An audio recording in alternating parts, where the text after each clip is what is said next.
This is number 2. Loving people. Yep. All right. I totally just drank out of that. Yeah, let's not do that. That's cardboard. This idea of should we only love people who love us? No. No. Very good. Bye.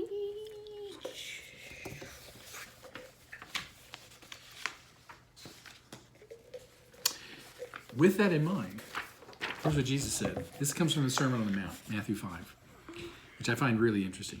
You have heard it said, you shall love your neighbor and hate your enemy.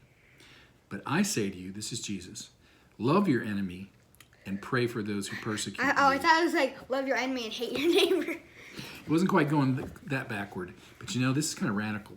Love your enemies. Pray, ask for good things for those who persecute you. Persecute. Torture you. Make fun of you. Put you down. Criticize you. Put you down? Like, don't respect you. Oh. Not physically put you down. So that you can be children of your Father.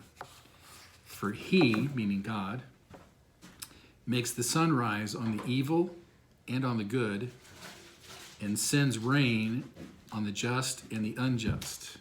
Now here's the interesting part.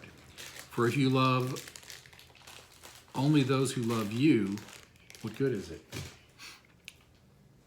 Doesn't everybody do that? And if you greet only your brothers and sisters, so to speak, what more are you doing than others? So I think Jesus talks about it's necessary to love enemies.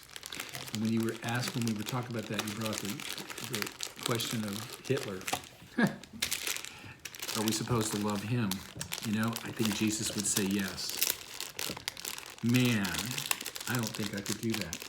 That would be really hard. I think he killed many people. He did kill many people. There was a lot of evil there.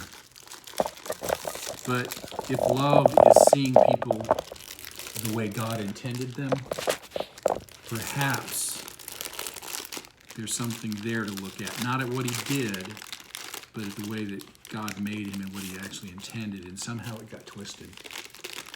Because I have to believe that he had a lot of pain or something to do the horrendous things that he did. Martin Luther King, I have a quote from him. He said, love is the only force capable of transforming an enemy into a friend. That is pretty interesting.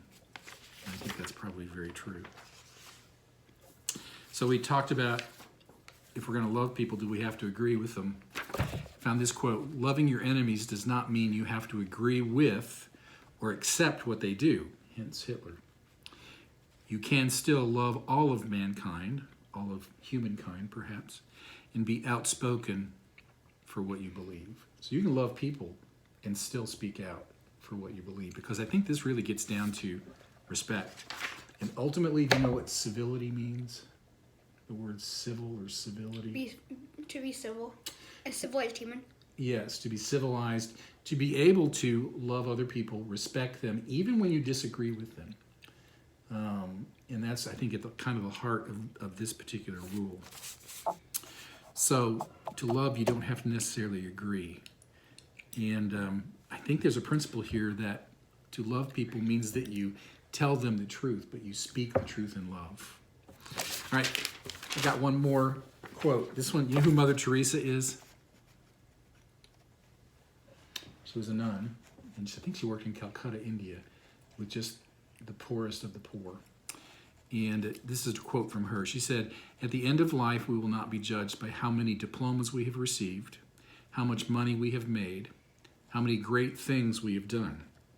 We will be judged by, she's quoting, I was hungry and you gave me something to eat. I was naked and you clothed me. I was homeless and you took me in. To me, that's what it means to love people. To be concerned, to feel with them, and to have compassion, to be considerate, kind, and respectful. All right, anything you want to say? No. We're out? We're out?